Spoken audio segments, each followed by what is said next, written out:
السلام علیکم ورحمۃ اللہ وبرکاتہ۔ جنگ یمامہ مسیلمہ کذاب کے دعوی نبوت کے نتیجے میں لڑی گئی، جس میں عباس اور صحابہ کرام رضی اللہ تعالی عنہم اجمعین شہید ہوئے اور اس فتنے کو مکمل مٹا ڈالا۔ خلیفہ اول سیدنا ابو بکر صدیق رضی اللہ تعالی عنہ خطبہ دے رہے تھے: لوگوں، مدینے میں کوئی مرد نہ رہے، اہل بدر ہوں یا اہل احد، سب یمامہ کا رخ کرو۔ بھیگتی آنکھوں سے وہ دوبارہ بولے: مدینے میں کوئی نہ رہے حتیٰ کہ جنگل کے درندے آئیں اور ابو بکر کو گھسیٹ کر لے جائیں۔ صحابہ کرام رضی اللہ تعالی عنہ کہتے ہیں کہ اگر علی المرتضی سیدنا صدیق اکبر رضی اللہ تعالی عنہم کو نہ روکتے تو وہ خود تلوار اٹھا کر یمامہ کا رخ کرتے۔ 13,000 کے مقابل بنو حنیفہ 70,000 جنگجو اسلحہ سے لیس کھڑی تھی۔ جنگ یمامہ وہ جنگ تھی جس کے متعلق اہل مدینہ کہتے تھے: بخدا ہم نے ایسی جنگ نہ پہلے کبھی لڑی نہ بعد میں لڑی۔ اس سے پہلے جتنے جنگیں ہوئی، بدر، احد، خندق، خیبر، مؤتہ وغیرہ، صرف 259 صحابہ کرام شہید ہوئے۔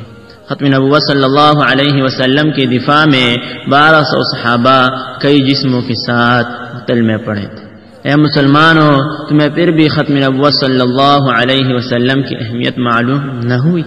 انصار کا وہ سردار ثابت بن قیس، جس کے بہادری کے قصے عرب و عجم میں مشہور تھے، اس کی زبان سے جملہ ادا ہوا: اے اللہ، جس کی یہ عبادت کرتے ہیں میں اس سے برات کا اظہار کرتا ہوں۔ چشم فلک نے وہ منظر بھی دیکھا جب وہ اکیلا ہزاروں کے لشکر میں گھس گیا اور اس وقت تک لڑتا رہا جب تک اس کی جسم پر کوئی ایسی جگہ نہ بچی جہاں شمشیر و سنا کا زخم نہ لگا ہو۔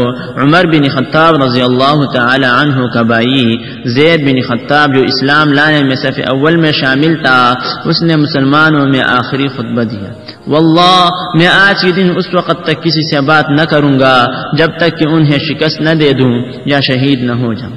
اے مسلمانوں، تمہیں پھر بھی ختم نبوت صلی اللہ علیہ وسلم کی اہمیت معلوم نہ ہوئی؟ بنو حنیفہ کا باغ حدیقۃ الرحمن میں اتنا خون بہا کہ اسے حدیقۃ الموت کہا جانے لگا۔ اس باغ کی دیواریں مثل قلعے کے تھیں۔